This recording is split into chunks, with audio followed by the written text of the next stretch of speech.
नमस्कार मित्रांनो, कसे आहात तुम्ही? मजेत आहे ना? आपल्या चॅनलला लाईक करा, सबस्क्राईब करा आणि शेअर करा. चला तर मी तुमच्यासाठी घेऊन आलेलो आहे इयत्ता 7वी पाठ 11वा पर्यावरण घटक आंतरसंबंध फक्त आणि फक्त आपल्या चॅनलवर मराठी सोल्युशन.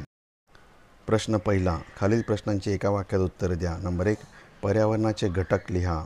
पर्यावरणाचे मुख्य 4 घटक आहेत. 1, मृदावरण, जलावरण, वातावरण, जीवावरण. नंबर 2, गोड्या पाण्याचे मुख्य स्रोत कोणकोणते आहेत? उत्तर, हिमनद्या, भूजल, गोड्या पाण्याचे तलाव, नद्या, झरे इत्यादी पाण्याचे मुख्य स्रोत आहे. नंबर 3, 2 भरतींमधील कालावधी किती असतो?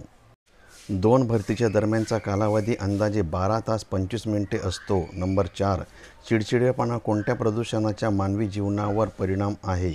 चिडचिडेपणा म्हणजे ध्वनी प्रदूषणाचा मानवी जीवनावर होणारा परिणाम आहे. नंबर 5, भूमी प्रदूषण म्हणजे काय? उत्तर, विविध कारणांमुळे मातीची गुणवत्ता किंवा त्यातील पोषक घटकांमध्ये होणारी घट याला माती प्रदूषण किंवा भूमी प्रदूषण असं म्हणतात. प्रश्न 2, खालील प्रश्नांची उत्तर लिहा. नंबर 1, मानवनिर्मित पर्यावरण म्हणजे काय? उत्तर, मानव आजूबाजूच्या पर्यावरणासोबत आंतरक्रिया करतो, स्वतःच्या आवश्यकतेनुसार परिवर्तन करतो. आधी मानव अन्नाच्या शोधात भटकते जीवन जगत होता. तो त्याच्या गरजांसाठी वातावरणानुसार जगला. त्याच्या गरजा इतक्या मर्यादित होत्या की त्या त्याच्या आजूबाजूच्या परिसरातूनच पूर्ण केल्या जाऊ शकतात. काळानुसार माणसाने जीवन बदलले गेले तशा त्याच्या गरजाही वाढल्या. मानवाने पर्यावरण वापरण्याचे आणि बदलण्याचे मार्ग शिकले. अग्नी, शेती आणि चाकाचे क्रांतिकारक शोध त्यांनी लावले. त्याच्या आधारे पुरातन मानवाने शेती, पशुपालन, कुटीर उद्योग, मोठे यांत्रिक उद्योग, वाहतुकीची साधने, रस्ते आणि वसाहती विकसित केल्या आहेत. ही प्रक्रिया सध्या अतिशय वेगाने सुरू आहे. नंबर 2, भूमी प्रदूषण थांबवण्याचे उपाय लिहा. उत्तर, भूमी प्रदूषण रोखण्यासाठी उपाय पुढीलप्रमाणे आहेत. 1, प्लास्टिक आणि रसायने योग्य वापरावीत. नंबर 2, नापीक पडीत जमिनीची शक्यतो कारखाने, उद्योग आणि वसाहती उभारण्यासाठी वापर करावा. 3, शेतीमध्ये रासायनिक खतांऐवजी सेंद्रिय आणि देशी खतं आणि हिरवळीचे खतं वापरावे.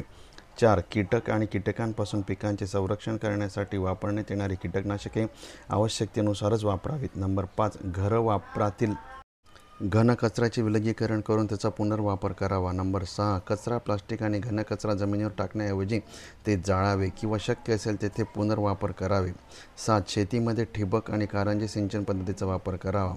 नंबर 3, हवा प्रदूषण थांबवण्यासाठी तुमचे प्रयत्न लिहा. उत्तर, वायू प्रदूषण रोखण्यासाठी खालील उपाययोजना कराव्यात. 1, वायू प्रदूषण रोखण्यासाठी सरकारने कायदे करावेत आणि त्याचा काटेकोरपणे अंमलबजावणी करावी.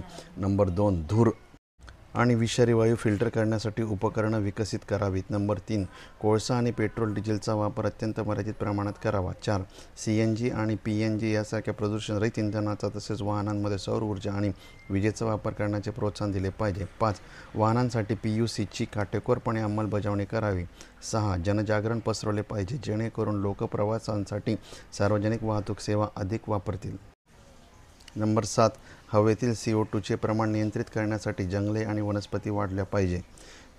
प्रश्न 4, ध्वनी प्रदूषण रोखण्यासाठी तुमचे प्रयत्न लिहा. उत्तर, ध्वनी प्रदूषण रोखण्यासाठी पुढीलप्रमाणे प्रयत्न करावेत. नंबर 1, मी माझ्या घरातील सर्व वाहने योग्य वेळी सर्व्हिस करून घेईल. 2, रेडिओ, दूरदर्शन, मोबाईल, वाद्य इत्यादी कमी आवाजात वाजवले जातील. 3, सिनेमागृह आणि सार्वजनिक सभागृहांमध्ये ध्वनी शोषणारे यंत्र आणि पडदे बसविण्याचे सांगेल. 4, सामाजिक समारंभ पण उद्घाटन किंवा विवाह सोहळा इत्यादी ठिकाणी अनावश्यक गोंगाट करू नये. 5, उत्सव आणि मिरवणुकीमध्ये फटाके फोडू नये. 6, शाळा आणि रुग्णालयासारख्या ठिकाणा जाऊन नो हॉर्न आणि सायलेंट झोनची काटेकोरपणे अंमलबजावणी करा. 7, विमानतळ, उद्योग आणि शहरातील मुख्य रस्त्यांच्या दोन्ही बाजूला झाडे लावून वाहनांच्या आवाजावर नियंत्रण ठेवण्याचा प्रयत्न करा. प्रश्न 3, कारणे लिहा. नंबर 1, समुद्रात भरती ओटी होते. उत्तर, समुद्राचे पाणी दिवसातून 2दा वाढते आणि कमी होते.